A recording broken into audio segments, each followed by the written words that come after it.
2018 Porsche 911. 2018 Porsche 911 review on. The 911 maintains its position as the sports car by which all others are measured. 4.5-star overall. Few cars match the 911's poise in so many areas. The 911 ranges at once fast yet tremendously composed, rewarding and civilized. Likewise, there are few cars that are offered in such an onslaught of variants. For 2018, there are 20 distinct 911s. Porsche's strategy of methodically rolling out a new variant nearly every 6 months or so it seems has been so successful that it has been adopted in varying degrees by many other automakers. The 911 shares its front-end architecture with the lesser 718 Boxster Cayman models, which reduces cost. The bones from the firewall forward are largely shared. Aft of the firewall, the 911 is like no other car. Its 2+2 seating arrangement and engine hung outside of the rear axle are unique in the motoring world. While in the past the 911's rear engine layout has been at the root of some wayward handling characteristics, there is no denying the braking and acceleration benefits that it imparts. And the modern 911 has thoroughly exorcised its more notorious habits. In the process the 911 has morphed into more of a GT car, something that is larger and more comfortable for long journeys than 911s of yore. Yet there is no denying it is an accomplished driver's car with few equals. What's new? For 2018, the GT3 variant receives a significant refresh with a revised, more powerful engine, plus a unique and optional 6-speed manual gearbox, revised suspension tuning and some aerodynamic tweaks. Other 911 models receive only minor changes this year. All 911 models now come with the first year's scheduled maintenance as standard. There's an improved cabin air filter and an updated color palette inside and out. While the 911 is a consistently brilliant car all the way up to the range-topping Turbo S, the fundamental goodness of the base Carrera model is often underappreciated. We'd go with a Carrera coupe with few options. Purists will want the outstanding manual gearbox, but the PDK dual-clutch automatic transmission is exceptional, too. The premium package with power sport seats is a great value, and we'd add Sport Chrono and the front axle lift system. Trim levels and features. The 2018 Porsche 911 is available in a breathtaking number of trim levels and body styles. At its most basic level, there's the standard rear-wheel drive Carrera Coupe or the open-top Cabriolet. Each of those models is available with all-wheel drive, which is designated as the Carrera 4 or Carrera 4 Cabriolet. There's also a Targa model with a retractable hardtop that is only available with all-wheel drive. All of the aforementioned models are also available in a higher performance S version. There's also an even higher performance Carrera GTS that is available on all three body styles. The most powerful rear-wheel drive model is the track-ready GT3. Finally, there's the all-wheel drive 911 Turbo. It, too, is available as a coupe or convertible in either standard tune or more powerful S-tune. If that's not enough, the Porsche exclusive program provides for further customization.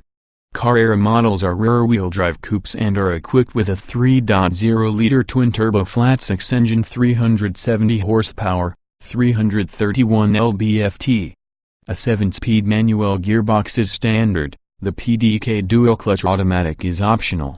Don't be fooled by its base billing, the Carrera is one hell of a satisfying car that is often overlooked. Carrera 4 models and others with the numeral 4 in their names add all-wheel drive and 1.7-inch wider rear fenders. All S models aside from the Turbo S have a twin-turbo 3.0-liter flat-six engine with more power 420 horsepower, 368 lb-ft, larger brakes, a limited-slip differential and 20-inch wheels. Optional features on S models that are unavailable on the base versions include a sport suspension, active stabilizer bars and rear-wheel steering system. Cabriolet models are equipped in electrically operated folding soft top, while Targa variants have an electrically stowable hard roof panel. GTS variants are essentially S models with more standard equipment, a power increase 450 horsepower, 405 lb-ft, the wider rear fenders of 4 models on all GTS variants, and unique interior and exterior trim. These models are deceptively desirable. Turbo models are mega powerful cars with an immense range of talents. They have a 3.8-liter twin-turbo flat-six engine, 540 horsepower, 486 lb-ft, and rear fenders that are 2.8 inches wider than the base 911s, and are equipped exclusively with a PDK gearbox and all-wheel drive. Turbo S models have more power, 580 horsepower, 516 lb-ft, center-lock wheels, active stabilizer bars, carbon ceramic brakes, 18-way adaptive sport seats with backrests and leather, a two-tone leather interior and adaptive LED headlights as standard equipment. GT3 models are the most focused of all 911s and are favored heavily by the trackday contingent of owners.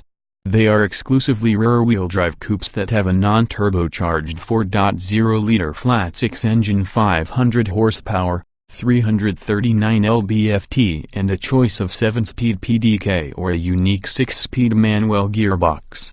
A fixed rear wing and unique front end and underbody treatments enhance its aerodynamic performance. Rear-wheel steering, active engine mounts, a mechanical limited-slip PDK-equipped GT3s have an active differential, unique seats, navigation and a track analysis app are standard. Trim tested. Each vehicle typically comes in multiple versions that are fundamentally similar.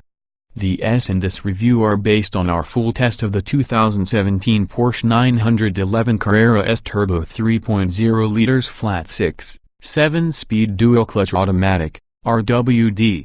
Note, since this test was conducted, the current 911 has received only minor revisions. Our findings remain broadly applicable to this year's 911. 0. Driving. The competence of the Carrera S spans a vast range.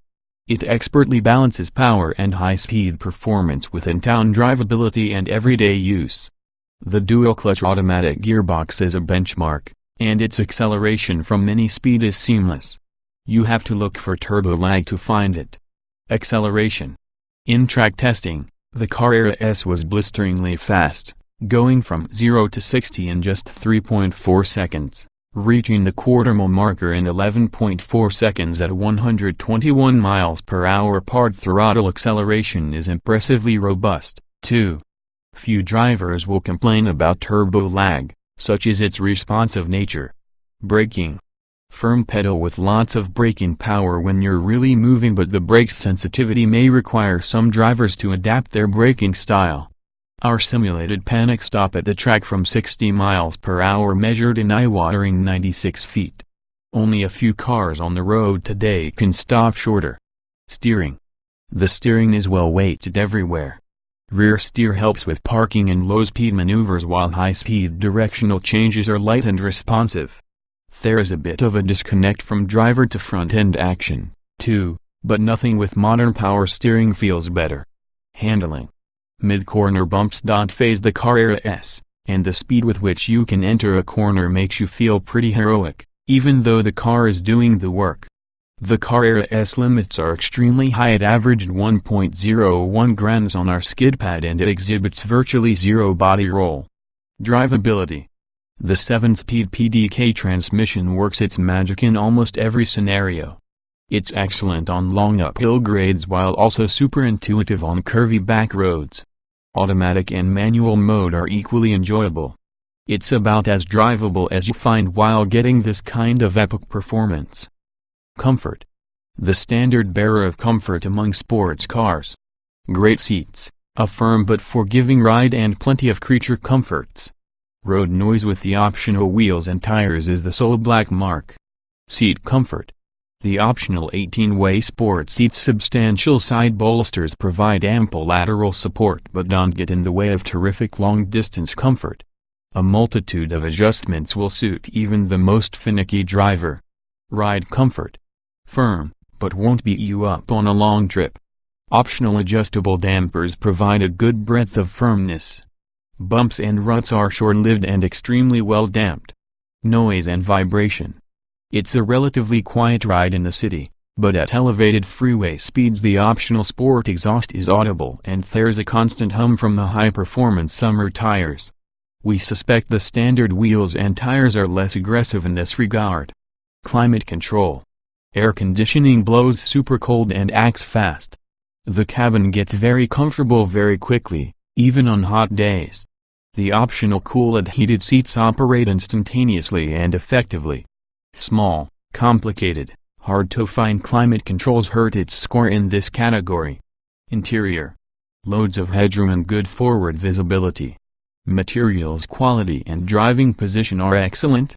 Though the back seats are small, not many competitors even offer them. Limited rear visibility and a backup camera that isn't great. Ease of use. The controls are well within reach. The drive mode knob on the steering wheel works especially well. Too many small buttons that don't all work the way you'd expect. Getting in jetting out. Despite the low roof and somewhat high step over, it's no more difficult than any other sports car to get into or out of. Our tester, equipped with the optional PASM Sport suspension, sits nearly an inch lower than standard. Driving position.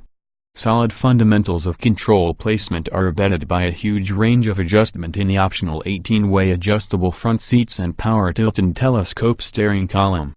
There's nothing in your perfect driving position's way. Roominess. Front headroom and legroom are abundant, but wider passengers may feel the pinch. The back seat is best for luggage, even small children will be cramped. Our sunroofless test car easily fits long after so 6-foot-plus drivers. Visibility. The low, sloping hood and large windshield contribute to excellent forward visibility.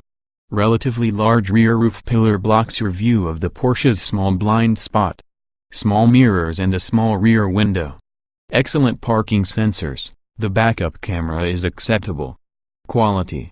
After 2 weeks in the Carrera S, we were only able to find one fault in build quality, a clunky plastic knob for the drive mode selector on the steering wheel.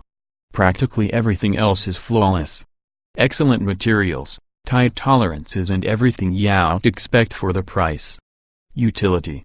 The Carrera S is pretty practical for a sports car. Beyond the front trunk, the rear seat has a fold-down luggage shelf that's quite useful. The cabin has smart small-item storage solutions. Small-item storage. Small-item storage is limited but somewhat smart.